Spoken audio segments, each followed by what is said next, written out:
Гражданину на основании его заявления может быть предоставлен земельный участок дальневосточный гектар площадью до 1 гектара сроком на 5 лет.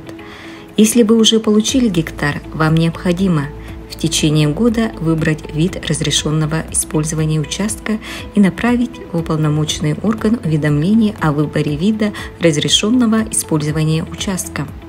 Через 3 года предоставить в уполномоченный орган декларацию об использовании земельного участка.